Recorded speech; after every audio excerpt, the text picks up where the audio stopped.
उत्तर प्रदेश के मुख्यमंत्री योगी आदित्यनाथ ने कहा कि लोग अगर तहसीलदार व थानाध्यक्ष के काम से संतुष्ट नहीं है तो उनके खिलाफ कार्रवाई की जाएगी। तहसील व थाना स्तर पर लोगों की शिकायतों के निस्तारण कराने के लिए जिलाधिकारी, पुलिस कप्तान और थानेदार को जिम्मेदार बनाया जाएगा। उन्होंने कहा कि मुख्यमंत्री हेल्पलाइन 1076 पर फर्जी शिकायत दर्ज करने वाले लोगों के खिलाफ भी कार्रवाई की जाएगी। उत्तर प्रदेश सरकार ने प्रदेश में आरक्षित जमीनों पर बड़ी परियोजनाओं को लगाने का रास्ता साफ कर दिया है।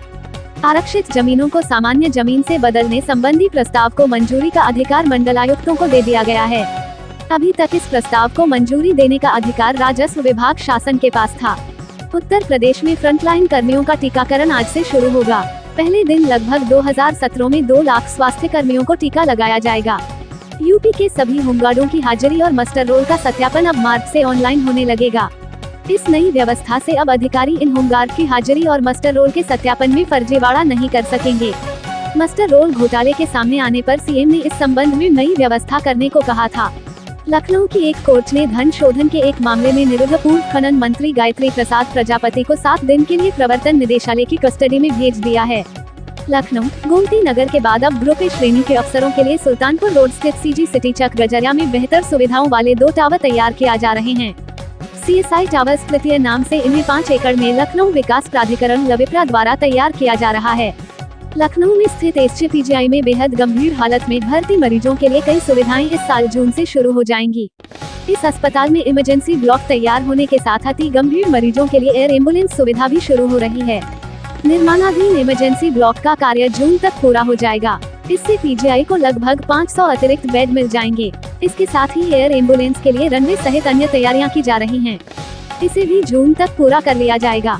भारतीय जनता पार्टी आज अपनी पार्टी के विचारक दीनदयाल उपाध्याय की पुण्यतिथि को समर्पण दिवस के रूप में मना रही है। ऐसे में दीनदयाल उपाध्याय की पुण्यतिथि पर प्रधानमंत्री नरेंद्र मोदी बीजेपी सांसदों को संबोधित किया।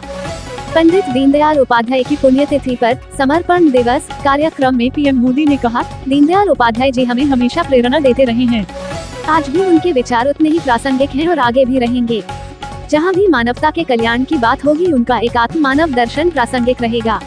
उन्होंने कहा, सत्ता की ताकत से आपको सीमित सम्मान भी मिल सकता है, लेकिन विद्वान का सम्मान हर जगह होता है। देश के 4 राज्यों में कोरोना का नया संक्रमित मरीज नहीं मिला है, जबकि 19 राज्यों में बीते 2 दिनों में एक भी मरीज की संक्रमण के चलते मौत नहीं हुई। पश्चिम बंगाल के हुगली के सेरामपुर में बीजेपी के नेता अमनीश अय्यर लोगों को जय श्री राम के नाम के मास्क बांट रहे थे। इसी दौरान पुलिस वहां पहुंची बीजेपी नेता को गिरफ्तार कर लिया। भारतीय रेलवे जल्द ही AC 3 टियर इकोनॉमी क्लास नाम का एक नया क्लास शुरू करने वाला है। मौजूदा ट्रेनों के AC डिब्बों को फर्स्ट AC, सेकंड AC और थर्ड AC के 3 क्लास में विभाजित किया गया था, लेकिन अब एक चौथा क्लास भी होगा जिसे 3 टियर AC इकोनॉमी क्लास कहा जाएगा। संयुक्त राष्ट्र सुरक्षा परिषद में भारत की स्थायी सदस्यता का लंबे समय से विरोध करने वाले चीन ने एक बार फिर नई दिल्ली की राह में रोड़ा अटकाया है।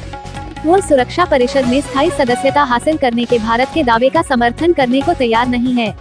अफगानिस्तान की राजधानी काबुल एक बार फिर धमाकों से थर्रा उठी है। यहाँ पर 2 अलग अलग विस्फोटों में कम से कम 2 लोगों की मौत हो गई है और 5 अन्य घायल हो गए हैं। देश के शेयर बाजार की शुरुआत आज कमजोरी के साथ हुई। सेंसेक्स 150 अंक फिसला, लेकिन जल्द ही रिकवरी आ गई और निफ्टी में भी गिरावट आई, लेकिन बाद में दोनों सूचकांकों में हरे निशान के साथ कारोबार चल रहा था। हालांकि वैश्विक संकेत भी कमजोर रहने के चलते शेयर बाजार में कारोबारी रुझान कमजोर बना हुआ था। ताज़ा समाचारों से जुड़े रहने के लिए YouTube चैनल को सब्सक्राइब करें।